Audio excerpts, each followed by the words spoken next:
Bismillahirrahmanirrahim. Assalamualaikum warahmatullahi wabarakatuh. Perkenalkan, nama saya Dian Madina Yusuf dari kelas A, Prodi Pendidikan Akuntansi. Saya sendiri dari kelompok 2. Di sini saya akan menjelaskan materi manajemen pemasaran bab 3, yaitu tentang marketing mix. Di sini kita akan membahas bahan materi apa saja sih yang ada dalam bab 3 ini. Seperti yang kita lihat bersama, terdapat 7 bahan materi atau pokok pembahasan inti dalam bab 3 marketing mix. Nah, untuk mempersingkat waktu, kita akan membahas materi yang pertama, yaitu tentang pengertian marketing mix. Pengertian marketing mix. Menurut Phil Kotler, mendefinisikan bahwa marketing mix adalah perangkat variabel-variabel pemasaran terkontrol yang perusahaan gabungkan untuk menghasilkan tanggapan yang diinginkan dalam pemasaran. Selanjutnya, kegiatan marketing mix ada 4. Yang pertama, produk, harga, tempat, dan promosi. Selanjutnya adalah pengenalan faktor pasar dalam marketing mix. Nah, tekanan utama marketing mix adalah pasar, karena ditawarkan oleh perusahaan akan diarahkan ke situ. Beberapa perusahaan akan menawarkan produknya di pasar-pasar tertentu, utamanya pasar-pasar besar. Jadi, kebutuhan pasar tersebut dipakai sebagai dasar untuk menentukan macam produknya. Demikian pula kesediaan pasar terhadap berbagai macam alternatif harga, promosi, dan distribusi. Selanjutnya adalah hubungan antara keputusan tentang harga, promosi, dan distribusi, dan variabel-variabel tentang produk. Karena pasar merupakan perhatian untuk semua keputusan yang menyangkut marketing mix, maka dapat dikatakan bahwa produk itu sendiri dapat memberikan akibat penting terhadap keputusan-keputusan mengenai harga, promosi, dan distribusi. Selanjutnya adalah pengaruh usaha perusahaan dan saingan terhadap volume penjualan. Umumnya orang-orang menganggap bahwa semakin besar usaha yang dikeluarkan oleh marketing mix untuk penawaran yang ada, maka akan semakin banyak pula penjualan yang akan diterima. Namun tentu saja ada beberapa batasan yang perlu diketahui.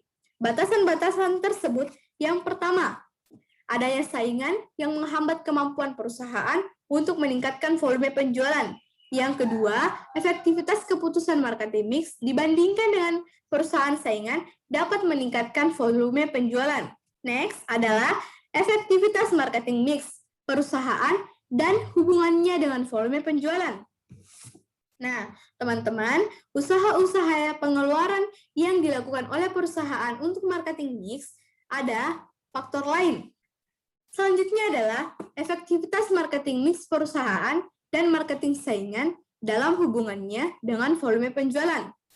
Perusahaan yang memiliki tingkat efektivitas yang lebih tinggi akan mendapatkan volume penjualan dan total persentase yang lebih besar. Jadi, manajemen harus berusaha memanfaatkan sumber produknya seefektif mungkin. Di samping juga, tingkat pengeluarannya seminimal mungkin untuk memaksimalkan adanya laba atau keuntungan yang didapatkan oleh perusahaan. Jadi, efektivitas marketing mix ini dapat dipakai sebagai syarat untuk menguasai pasar. Selanjutnya, marketing mix untuk beberapa produk dan jasa. Marketing mix yang diterapkan pada setiap produk adalah berbeda. Volume penjualan dan laba dapat dimaksimumkan jika marketing mix-nya sesuai dengan pemasaran perusahaan. Kegiatan promosi misalnya barang industri lebih meningkat atau menitik beratkan pada periklanan. Contoh, perusahaan industri dalam perusahaan jasa lebih secara langsung. Nah, ada yang disebut dengan pengambilan keputusan. Faktor-faktor apa saja sih yang mempengaruhi pengambilan keputusan itu?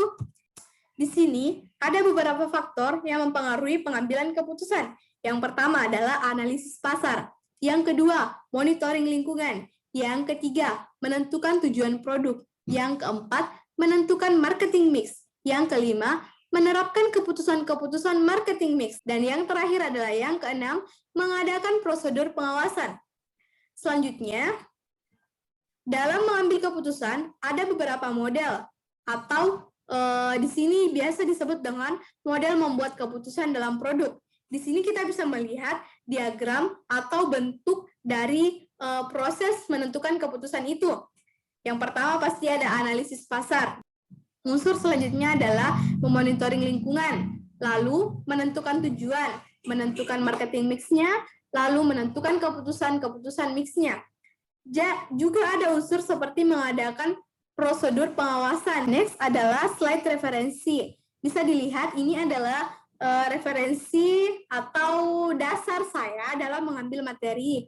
Buku ini berasal dari Badan Penerbit Universitas Negeri Makassar. Baik, mungkin sekian yang dapat saya sampaikan. Mohon maaf apabila terdapat banyak sekali kekurangan dalam penyampaian saya. Mohon maaf apabila terdapat kesalahan dari kata-kata yang saya ucapkan. Lebih dan kurangnya mohon dimaafkan.